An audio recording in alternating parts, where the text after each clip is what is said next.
ሜሊክ መኪና ውስጥ ከገባች በኋላ ደብዳቤውን እንደዚህ ወንበሩ መቀመጫ ላይ ታረጋለች። ከዓይኖቿ እንደ ጉድ እንባ እየፈሰሰ ነው ያለው። ሳታቋርጥ ሆዷን በእጇ እየዳበሰች እንደዚሁ በሀሳብ ትወጣለች። ከዓይኖቿ የጸጸት እንባ እየፈሰሰ ነው ያለው። ላይሆን ይችላል፣ ግን ከአሁን በኋላ ከጎናችን የሚቆም ሰው የለም። ዋስ ጠበቃ ሆኜ ይቆማል ብዬ ያሰብኩት ሰውም ሄዷል። ግን አለ አጎት አለክ፣ አንተ የሚወድ በጣም ብዙ ሰው አለክ፣ እናትም አለክ። እኔ ራሱ ባልኖር እናት አለክ።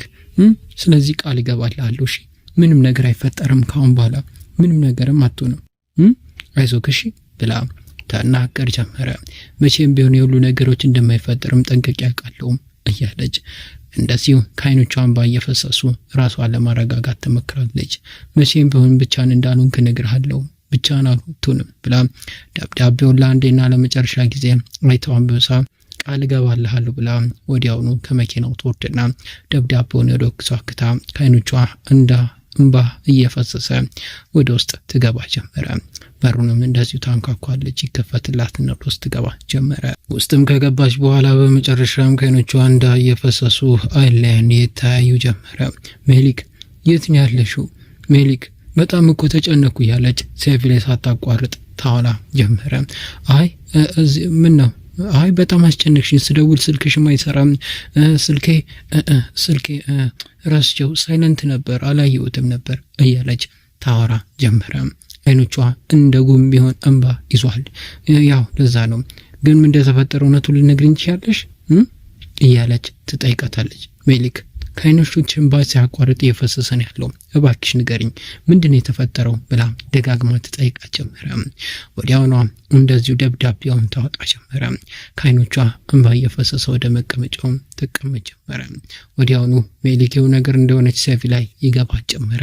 እሷም ጠረጴዛው ላይ ተቀመጠ ጀመረ። ደብዳቤውን እንደዚሁ ተሰጣትና ጃን ሄደ። በመጨረሻም ከህይወታችን ወጣ ማለት እንዴት ሄደ ማለት ሄደ፣ በቃ ሄደ። ዛሬ ወደ ኤርፖርት ሄዶ ነበር። እኔም እሱን ለማስቆም ሄጄ ነበር፣ ጃሃንን ለማስቆም ግን በቃ አልቻልኩም። ድምጽ የተዋጠ ማስቆም አቃተኝ እያለች ሳታቋርጥ ከዓይኖቿ እንባ እየፈሰሱ ትናገራለች። ድምጽ የራሱ ጃሃን ብሎ መጠራት አቃተኝ። ቆይ እና እንደዚህ ማየው በመጨረሻ የሚቀር እንዳልሹ ነው እንዴ እያለች ተጠይቃ ጀመረ። እኔ እኮ ይቅር ብዬዋለሁ ብላ ትናገር ጀመር። እንደዚሁ ሴፍ ላይ ታዝን ጀመረ። ወዲያውኑ ደብዳቤውን በእጇ ትመልስላታለች። ግን በቃ ልቤ ላይ በጣም የሆነ ትልቅ ነገር የተከፈተ ያለ ይመስለኛል። ያን ክፍት ነገር ደግሞ በመጨረሻ እንደዛው ክፍት ትቶት ሄደ ጃሃን። በጣም ነበር ስጠብቀው የነበረው እያለች በጣም በቅጮት ታወራ ጀመረ። የጃሃን ውሳኔ እንደሆነ ጠንቅቃ ማቀለች። ግን አሁን ግራ ተጋብቻለሁ። እንደ እናት አባትም ልጅ ያስፈልገዋል። ግን ምን እንደምለው እንዴስ ካላባት እንዳላደኩ ስለማቅ ይሄን ድጋሜ እንዲፈጠር አልፈልግም ነበር። እኔ ላይ ያለው ነገር ልጄ ላይ እንዲጎዳ አልፈልግም ነበር ብላ ስቅስቅ ብላ ታለቅሳለች። ይገባኛል፣ አይዞሽ፣ ምንም ነገር አይፈጠርም፣ እሺ ምንም ነገር አይፈጠርም፣ አልገባልሻለሁ። አንቺ ብቻ ተረጋጊ። የሚሆነውን እያንዳንዱ ነገሮች እኛ እናደርጋለን፣ እሺ እባክሽ ተረጋጊ። ሁሉ ነገሮች እንደዚህ ልታጫችም ይገባኛል። ግን እንዴት ብዬ ራሴን ይቅር ልለው እችላለሁ? የሁሉ ነገር እንደዚህ ከተፈጠረ በኋላ ይገባኛል። ግን ተረጋጊ በቃ። አሁን ምንም መፈጥዩ ነገር የለም። ራስሽን ደጎጂም አልፈልግም ሜሊክ እያለች እየነገረቻት እያለ የኔ መልአክ እያለ እንደዚሁ በመጨረሻ መግባት ይጀምራል። እንደዚህ ነው። ይሄን እንዳየች ወዲያውኑ ካለችበት ተነስታ እየሮጠች ትወጣ ጀመር። ምን ሆናችኋል ፈጣሪ ሆይ እያለ እሷም ሴቭ ላይ ስትወጣ ከሶስተኛ ወገን ሆኖ ይከተል ጀመር። እየሮጠች ወደ መናፈሻ ጋር ትሄድና ከዓይኖቿ እንባ ይፈስ ጀመረ። ምን ላረግ ነው ብቻዬን እንደዚህ ምን ልሆን ነው እያለች ራሷ ለብቻ ታወራለች። ምንድነው? ምን ተፈጥሮ ነው? አይ ምንም አይደለችም፣ ደህና ናት። እንዴ ምን ሆና ነው እንደዚህ ሆነ ቻለች? አይ ምንም አይደለም፣ ትንሽ አየር ልቀባ ብላ ነው። እንዴ እያየሽ ነው እንዴ? ስልኳን ራሱ እኮ አላነሳችልኝ። ምን ሆና ነው እያለ ደጋግሞ ነው ይጠይቅ ጀመረ። ወይኔ ወይኔ ምን ሊውጠኝ ነው ደግሞ እያለች እንደዚሁ መልእክት ታወራ ጀመር። ቆይ ተረጋጊ፣ ራስሽን አረጋጊ። እያለቀሰች ነው እንዴ እያለ ነው ይጠይቃል። አይ ምንም አይደለም፣ በቃ ይሄን ነገር አንተ እንድገባ አልፈልግም። ምንም ይሁን ምንም እኔ ይሄን ነገር እኔ እንትን አልለውም ነበረ። ስለዚህ ምንድነው እያለቀሰች ነው? በዛ እሱ የተነሳ ነው የምታለቅሰው? ተው እንጂ እያለች ትናገረው ጀመር። በቃ ይሄን ነገሮች አንተ ምንም ልታደርገው አትችልም። ስለዚህ ለብቻዋ ተዋት። በቃ በለቅሶ ይወጣላት፣ በእንባ ይወጣላት። ገባህ አይደለ? ስለ ፍቅር አንተ ብዙም ላይ የማይገባ ነገሮች አሉ። ግን በቃ በመጨረሻ እሷ እንዳታወራው ብዙ ነገሮች ስለተፈጠረ ነው እያለ ይናገራል። እሷም ትናገራለች። ወዲያውኑ እሺ እንደዛ ከሆነ ና ተው እያለች ልታስቆመው ትሞክራለች። እሱ ግን ነው ሳይሰማ ቀጥ ብሎ ወደ እሷ ጋር ያመራ ጀመረ። በቃ እጂ ብሎ ይናገራታል። ውዴ ሜሊክ ምን ተፈጠረ? እያለቀሽ ነው እንዴ? ምን ሆነሻል? ምንድን ነው የተፈጠረ ነገር አለ? ለምንድን ነው የምታለቅሽ? ወይ ሰርፕራይዝ ነው? ንገሪኝ። ምን ተፈጠረ ውዴ? ማን ነው እንደዚህ ያናደረሽ? ንገሪኝ። ሁሉም ባለማን ነው የምታፈሹ? እያለ ደጋግሞ ይጠይቃ ጀመር። ባልነግርህ ባይሆን ደስ ይለኝ ነበረ። ምክንያቱም ጃሃን አንተ እንደፈለግከው ሄዷል። ተስፋ ቆርጦ ሄዷል። በቃ በመጨረሻም ከህይወታችን ለቆት። ስለዚህ ያን ነገር እንዴት አድርጌ እንደምቋቋመው ራሴን እያሰብኩ ነው ያለሁት እያለች ተናገር ጀመረ። ምክንያቱም አንተ ይሄን ትፈልገው ነበር። ጃሃን ላይ ያንዳንዱ ነገሮች እንዳቆም ልቤ ከሱ እንድትለይ ትፈልግ ነበር። ግን ያው እንኳን ደስ ያለ ሆኗል። በቃ ጃሃንም ሄዷል። ካሁን በኋላ ወደ የትም ሊመጣም አይችልም እያለች ተናገር ጀመረ። ግራ ይገባል። ወይና ለዛ ሰው ነው እንደዚህ የምታለቅሽው? ምን እየሆንሽ ነው ያለሽው? ለምንድን ነው እንደዚህ ራስሽን መጎጆ? እኛ አለንሽ አይደለም? ማይገባ ነገር አለ። ስለዚህ ተው በቃ መተንፈስ እፈልጋለሁ፣ አየር ማግኘት እፈልጋለሁ፣ ለራሴ ጊዜ እንድሰጠኝ እፈልጋለሁ። በቃ እባክህ ተወኝ ብላ ተናገረውና ዞር ትል ጀመር። ግራ እየተጋባ ይቆማል። ወደ ሴቪ ሄዳል። በቃ ተዋት ትንሽ ከራሷ ጋር ትሁን እያለች ሴቪ ላይ ትነግረው ጀመረ። ግራ ይገባል። እንደዚህ እንዲሆን አልፈለግም ነበር። በመጨረሻም ልቧን ሰበረው እያለ ይናገር ጀመር። በቃ ሁሉ ነገር አልፏል፣ ግን ትንሽ ጊዜ እንፈልገው እያለች ተመልስለት ጀመረ። በሌላ በኩል ደግሞ እንደዚሁ ጃሃን ፕሌኑ በረራ ታምልጦት ወደ ኋላ ቀርቶ እንደዚህ ታክሲ ውስጥ ነው ያለው።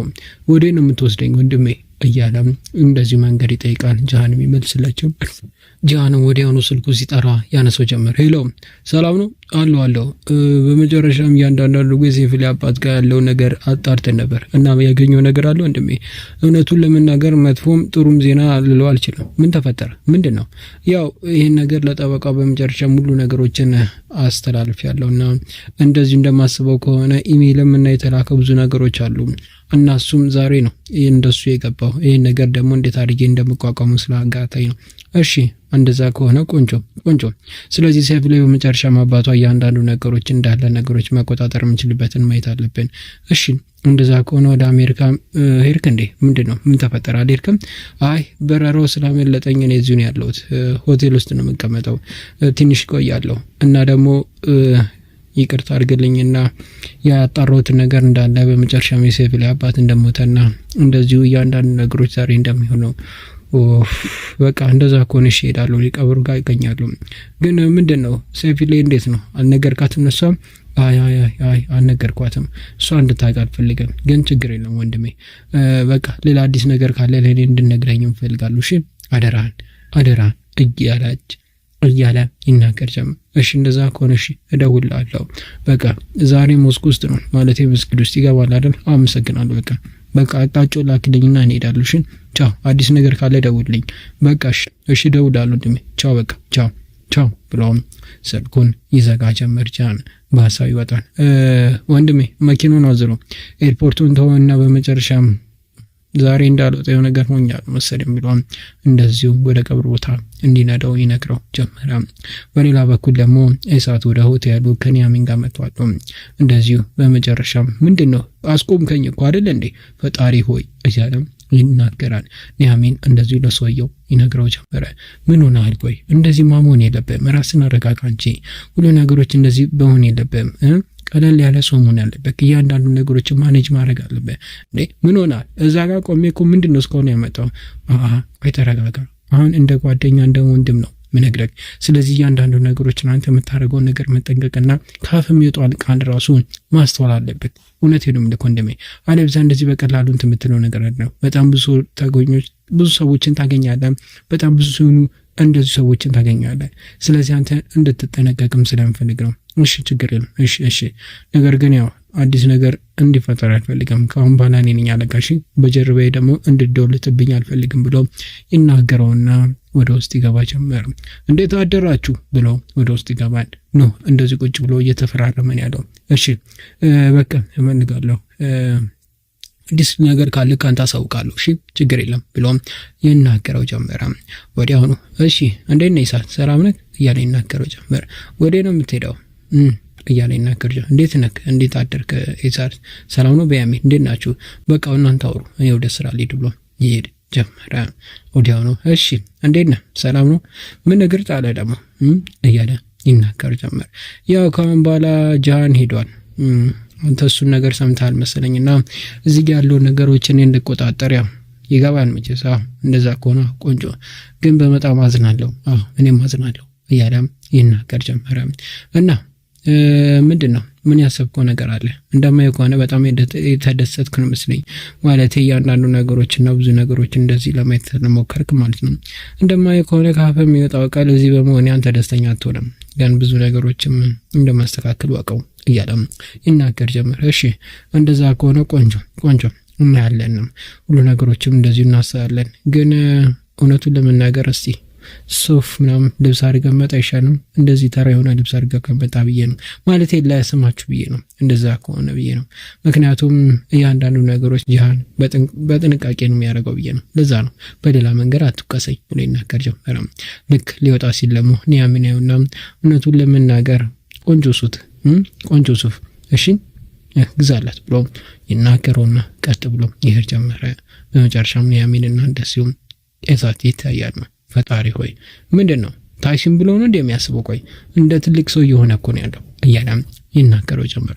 በቃ ሀሳብ እንዳይገባሽ ቡና ትጠጣለህ? አይ ታውኝ አታናደኝ እያለ ይናገረው ጀመረ። በሌላ በኩል እንደዚህ ከቀናት በኋላ የተፈጠረውን ነገሮች እንዳለ ለመርሳት ብላ እንደዚሁ ሜሊክ ራሷን ቢዚ እያደረገች ነው ያለችው። እንደዚሁ ሴፍ ላይ ትመጣለች። ብቻሽን ነሽ ልምጣ እንዴ? ኧረ ነይ ቁጭ በይ ዘፈን እየሰማሁ ነው ብላም ትነግራት ጀመር። ሄዳ ትቀምጣለች። ታይሲን ወደ ተባለበት ቦታ ደግሞ እንደዚሁ መጨረሻም ደርሷል። ቀጥ ብሎ ይራመድና ወደ ውስጥ መግባቱን ይቀጥላል። ጋርዶቹ በር ላይ ይጠብቁታል። ዞር ሲል እንደዚሁ ህክመት ነበር የጠራቸው። አፍጥጦ ካያት በኋላ እርስ በርስ ይታያሉ። ወደ እሷ ጋር የሚጠያቅ ጀመር። በሌላ በኩል ደግሞ እንደዚሁ ስምሩ ከእናቷ ጋር ቁጭ ብላ እያወራች ነው ያለችው። እውነቴን ነው የምልሽ እያንዳንዱ ነገር ከማሰቡ በላይ ብዙ ነገሮች እየተቀየሩ ነው ያሉት፣ ከማሰቡ በላይ ማለት ነው። ግን በአንድ እንደዚህ ይሆናል ብዬ አላስበው ነበር። ይገባኛል፣ ግን ታሲም በመጨረሻም ብዙ ነገሮችን ይቀይራል። ግን በሁለታችሁ መሀል ያለውን ግንኙነት እንደዚሁ እንደማየው ከሆነ አልወደደውም። ለዛ ነው እንደዚህ ነገር ያለው። ታሲን ግን እንዴት ነው ማለቴ እውነቱን ለመናገር እናቴ ታሲን ለብዙ ነገሮች በቂ ሆኖ ሰው ነው።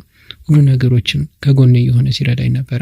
ማለቴ እንዴት ላንቺ ያለሽ ነገር እንዴት ነው ከምነግርሽ በላይ እውነቱን ከሆነ እሺ፣ ግን ከሱ ጠላት ጋር እንደዚህ ባትሆኝ ይሻለኛል ብዬ ነው። ማለቴ ሰሚት ይሄን ነገር እንደማይወደው ጠንቀሽ ታውቂያለሽ። ዛሬም እንደዛ የተፈጠረው ፍርድ ቤት በዛ ምክንያት ይመስለኛል። ስለዚህ ራስሽን ተጠንቀቂ እባክሽ። እኔ እንደ እናት ነው የምነግርሽ። ግን ወንድ ልጅ ተጫዋችን ነው፣ እንደዚሁ ሌላው ጎኑን አታውቂውም። አይ እናቴ እንደምታስቢው ሰው አይደለም። እውነቴን ነው የምልሽ። ከሁለት ወንድ ሰው ጋር በጣም ብዙ የተሳሳተ ነገሮች አድርጌያለሁ። ግን ይገባኛል፣ ከስቴ እንደመማር አውቃለሁ። ካሁን በኋላ የበፊቷ ስምሩ እንዳልሆንኩ እንድታውቂ እፈልጋለሁ። ይገባኛል፣ ግን ስለ ታይሲንም እንደዚህ እንድታሳች አልፈልግም። አይ አይደለም፣ ታይሲን እንደምታስብ አይነት ሰው አይደለም። እውነቴን ነው የምልሽ። እሺ ልጄ እሺ፣ ግን ያው ጊዜ ይፈቷል ነው የሚባለው አይደለም። ግን አንቺ ራስሽን ጠብቂ፣ ምንም ይሁን ምንም ራስሽን እንድትጠብቂ ብቻ ነው ፈልገው ብላም ተመክራት ጀመረ። ታይሲን በሌላ በኩል ቀጥ ብሎ እንደዚሁ ወደ ህክመት ሄዷል። እንኳን ደህና መጣ፣ እንኳን ደህና ቆየሽኝ። አመሰግናለሁ ህክመት። እሺ እውነቱን ለመናገር ስለመጣ በጣም ደስ ብሎኛል። ታሳፍረኛለህ ብዬ ጠብቄ ነበር። ምንም አይደለም። እሺ ምንድነው? እያንዳንዱ ነገሮች ለመንገር የፈለግሽው ነገር ካለ ንገሪ። እያለ ይናገር ጀመረ። ወዲያውኑ ምንም ችግር የለም እዚህ እንደመጣ እውነቱን ለመናገር እርስ በርስ መታየት እንዳለብኝ ይገባኛል፣ ግን በአፌ መናገር የምፈልገው ነገሮች ስላሉ ነው እያለች ትናገር ጀመረ። እኔ እናንተ ወንድማማቾች ነን ማለት ነው። እኔ አንተ ወንድሜ ማለቴ ከሰሚት ጋር ያለው ነገር ለማለት ፈልጌ ነው ብላ ትናገር ጀመረ። እንደዛ ነገር ነው። በመጨረሻ የተደበቀው ነገሮችም እንደዚሁ ወጣ። ተወጣ። እንደዚሁ ነገሮች እንዲወጣ በዚህ ነገር እንድንገናኝ አልፈለኩም ነበር፣ ግን በቃ ሆነ። ምን ይፈጠር? በመጨረሻም በደማችን ውስጥ የአንድ ዲኤንኤ ያለብን ይገባሻል አይደለ? ሁሉ ነገሮችን ማየት እንችላለን ከፈለገም። እሱ ግን ያው ንቀት ስላለበት ይገባኛል፣ ግን ይሄ ነገር በመሆኑ በጣም እኔ ደስተኛ ነኝ። ማለቴ ሰሚት ወንድሜ እንደዚህ ነገር ይሆናል ብዬ አላሰብኩም ነበር። በጣም በሚያደርገው ነገሮችም እንደዚሁ እየተጨነቁና እየደበረኝ ነው ያለው። ግን ምን እንደምን ራሱ ግራ ተጋብቻለሁ እውነቱን ለመናገር ካንተ ጋር ያለውን ነገር። አንተ ከመሰው በላይ በጣም ይነቃ ሰው ነህ፣ እሱም እንደዛው። ግን በንዴት የሚያደርገው ነገሮች ዋጋ እንደሚያስከፍለው ጠንቅቄ አውቃለሁ። ይሄን ነገር ደግሞ ካንተ ልደብቅም አልችልም። ግን አንተ እውነቱን እንድነግረኝ እፈልጋለሁ። ህክመት ምንድነው? ቆይ ወደ ነጥቡ ለምንድነው ማስገቢው? እያለች ይነጣይቃች ጀመረ። ወዲያውኑ እሷም አፍጥጣም ታየው ጀመረ።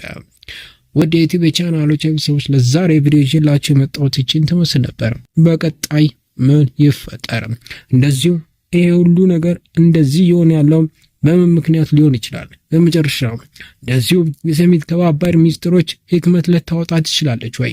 ሜሊክ በመጨረሻም ጃሃን እንዳልሄደ ስትሰማ ምን ልትል ትችላለች? አለ ሊገናኙ ሲሉ ምን ሊፈጠር ይችላልና ሌሎችም በርካታ አጓጊ የሆኑ ትንታኔዎች በቀጣይ ቪዲዮ ይዤላችሁ መጣ ይሆናል። ነገር ግን ለቻናሌ አዲስ ከሆናችሁ ቻናሉን ሰብስክራይብ፣ ቪዲዮን ደግሞ ስኳር ላይክ አረጋችሁ፣ ቪዲዮ ላይክ አረጋችሁ እንድጨርሱ በተትና እየጠየኳችሁ እኔ ከወዲሁ ሰናበታችኋለሁ። ሰላም፣ ፍቅር፣ ጤና ከእናንተ ላይ አይጥፋ እያልኩ ቻው።